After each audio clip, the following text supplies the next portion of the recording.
The Borderlands series drowns you in amazing weapons, but some of those weapons rise above the others. Today I'm counting down the 10 most overpowered weapons in Borderlands history because balance is clearly optional in this franchise. Starting us off at number 10 is the Unkempt Harold, first appearing in Borderlands 2, then getting bastardized in the pre-sequel before finally returning to glory in Borderlands 3, where it actually outshines its original version. The Unkempt Harold is beloved by many and is often one of the first items that players will farm for in a new run on Borderlands 2. The most coveted version being the double penetrating prefix, which doubles your projectiles at the cost of extra ammo consumption. But man, that damage is hard to pass up. The Borderlands 3 version never got a double penetrating prefix, but it also didn't need it. The damage for even the worst possible roll makes the double penetrating version from Borderlands 2 look a bit weaker in comparison. Add to that, in Borderlands 3 you could get all the different elements to roll or even get non-elemental, and suddenly you see why it's so good. But I'm calling this one for the Borderlands 2 version, since the Borderlands 3 version isn't even the strongest pistol in that game. At number 9 is an often misunderstood weapon from Borderlands 3, the Monarch. This legendary Vladof assault rifle is an in-game specific weapon only dropping on Mayhem 6 and above from Kilovolt in Lectra City at a 16.5% drop rate. But the power in this weapon is sneaky. First, you have to utilize the bipod mode, which is the alt fire of the gun. Swapping to bipod will force you into a walking state. You're unable to run, slide, or jump unless you swap the mode back over. But also being in bipod mode means that this gun will fire double the projectiles at an enemy while also having reduced recoil. It's also available in every single element, and you can even get it in a ×8 projectile version as opposed to its normal ×4 version, which then becomes a ×16 version in bipod mode. So in the hands of any build where critical damage is emphasized, this gun can absolutely melt bosses. Flak is obviously the biggest enjoyer of this gun, as you see in the footage here, as Flak can get further damage out of it via standing completely still and using the skills Turn, Tail, and Run and Megavore to just do insane damage. But the gun is OP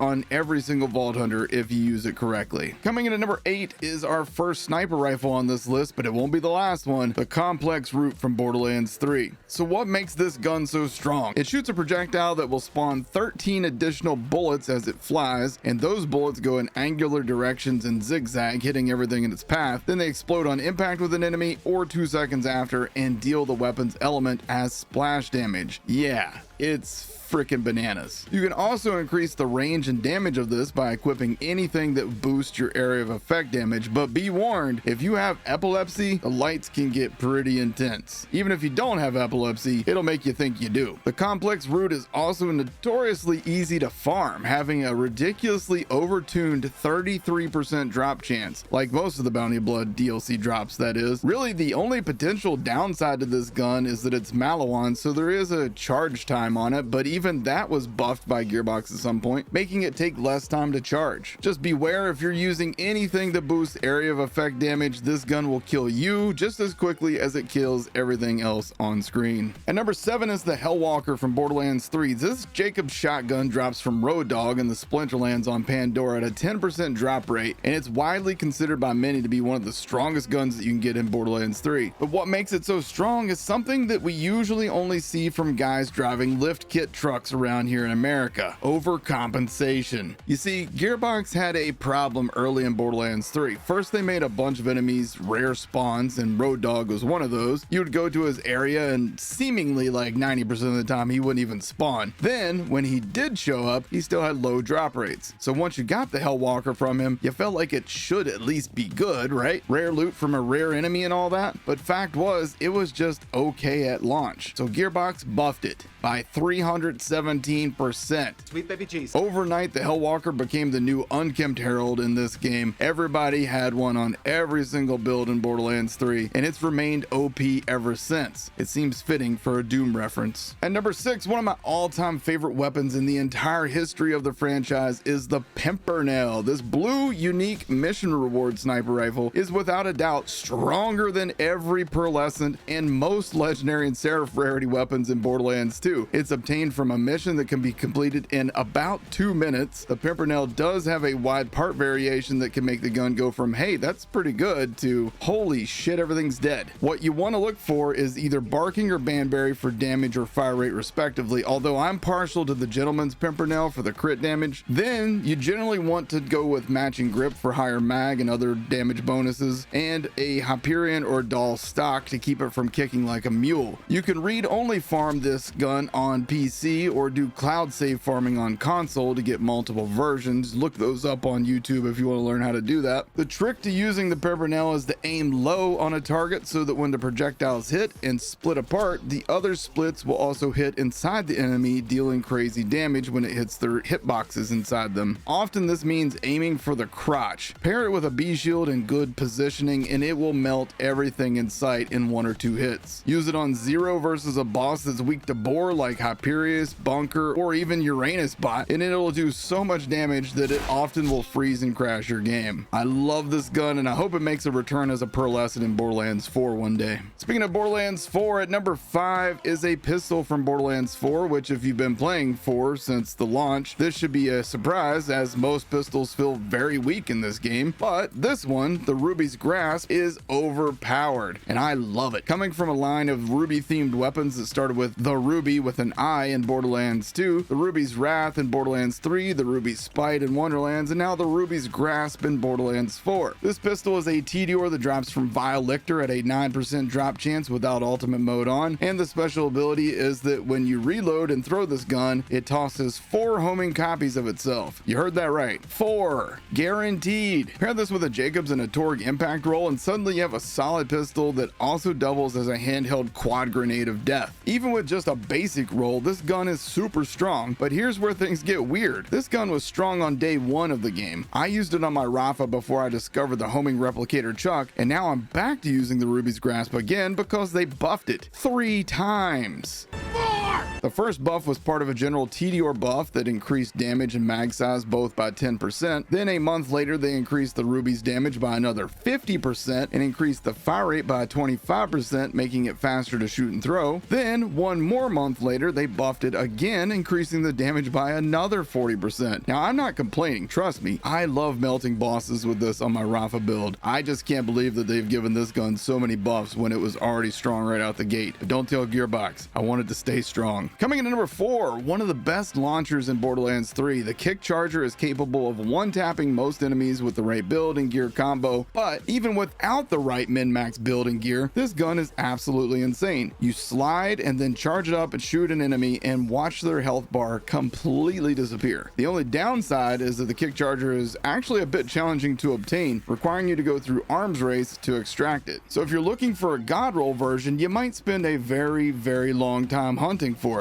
That said, just like the Pimpernel, even a bad one is still a very good one. Available in every element and having one of the highest listed card damage numbers in the game, this Vladoff launcher is second only to another launcher for damage, and that launcher is the Norfleet in Borderlands 2. Few weapons are so associated with being overpowered in Borderlands history as the Norfleet is. This Maliwan launcher hurled out multiple orbs that would basically wipe the entire screen of enemies. If you combine that with a high percentage sham shield, this thing became an infinite ammo killing machine. So much so that in an age where modded weapons were beginning to become prevalent, people still preferred to sham fleet their way through the endgame of Borderlands 2 instead of using modded gear. The only downside to this weapon is how annoying it is to obtain, but that seems like a moderately reasonable trade-off for how strong it is. To get this launcher, you needed to either defeat Hyperius the Invincible in the Captain Scarlet DLC, or you needed to get Vermivorous the Invincible to spawn, and then hope that he dropped the Norfleet and not a nasty surprise instead. The Norfleet will always be that one item for me that I will always most associate with overpowered gear in Borderlands 2. At number 2, the Plasma Coil in Borderlands 3. Now this was my previous number 1 in the last iteration of this overpowered weapons video, but we got a new king at the top, so stay tuned for that. Now what can I say about the Plasma Coil other than it doesn't need to exist? You can acquire this thing as low as level 13 main, and frankly at level 13 that version will carry you all the way through the entirety of Borderlands 3 story, and honestly you could continue to use that level 13 version into the mayhem levels. It's that strong. Think of a Norfleet, but laser accurate with a ridiculous fire rate, nearly no charge up time, and an SMG ammo supply. Granted, this gun is locked to shock and radiation, but don't fool yourself, that doesn't matter at all against most enemies in the game. A pocket Norfleet is how I actually like to describe this thing. Now, to get this gun you do need to do arms race, and usually you need to do a lot of arms race in my experience in order to get it. Like most guns in Borderlands 3, there is part variations, so there is a god roll to chase, but even the worst possible roll is stronger than most of the other guns on this list. I got some honorable mentions from all the other games for you guys. Starting with Borderlands 1, we got the Double Anarchy, Ajax Ogre, Hellfire, Skullmasher, and Unforgiven. From the pre-sequel, I got the Flare, the Machine, Kaneda's Laser. From Borderlands 2, we got the Sandhawk and B combo. We got the conference call with the B combo before they got nerfed, the pre-nerf Evil Smasher, and then you got classics like the Fibber, the Lady Fist Twister, Grog Nozzle, and Lyuda. From Borderlands 3, we got the Guardian Angel, Blade Fury, Soul Render, Free Radical, Backburner, Butcher, Crit, and the pre-nerf Yellow Cake. Honestly, Borderlands 3 could be an entire list all to itself because some of those guns just got like massively overtuned. And then in Borderlands 4, we got some other contenders: the Anarchy, the Chuck, Dark Beast, Finity XXL, Hot Slugger, Rainbow Vomit, TK's Wave, Wombo Combo, Rainmaker, Rooker, and Complex Root round out the list. Finally, at number 1, there is a new king at the top of the list, at least for now, the Bod in Borderlands 4. Gearbox has said that they're looking to balance this gun, but without destroying its power. However, even with a nerf, this gun is likely to still remain on this list somewhere. What makes it so insanely powerful is that it can roll with a great combination of parts that all work in symphony to maximize the damage of this gun. Oh, and it gets more damage than it's supposed to because of the unique ability of this weapon. It deals every gun type damage combined: pistol, shotgun, sniper, assault rifle, and SMG. Now, what they've said is that they plan to lower its unintended 5 times damage buff to a 3 times damage buff, but I think it'll probably still remain in the top 5 overall of this list even once they do that. Now, for why this gun belongs at number 1, in Borderlands 4, several of the Vault Hunters have ways to continuously regenerate ammo. By doing so and using the Torque stickies on this gun, you can apply an insane amount of stickies to an enemy and then swap weapons or just reload your gun and melt that enemy's health bar. This works on every enemy in the game, even the most recently added raid boss Bloom Reaper the Invincible with his annoying immune phases. It's no match for a bod with Torque stickies. Now, the real trick is how complicated this gun is to farm. Even if you farm on Ultimate 6, where they've now made it essentially a 21% drop chance, you still need the right 1 in 5 roll for the Torque stickies, the right 1 in 4 roll for the SMG ammo type, which is the best and fastest firing option with the highest ammo supply, and even the right elemental roll. Then, if you really want to min-max, you need a 509 times 5 damage for non-elemental or a 407 times 5 damage for an elemental variant, and this thing can also roll with a 33% crit bonus. So happy hunting and happy boss melting. So that's my list of the top 10 most overpowered weapons in Borderlands history. Let me know what guns you think belong on this list. If I missed something, let me know in the comments below, and be sure to subscribe for more Borderlands news, guides, top 10s, and playthroughs. Thanks for watching, guys. Take care.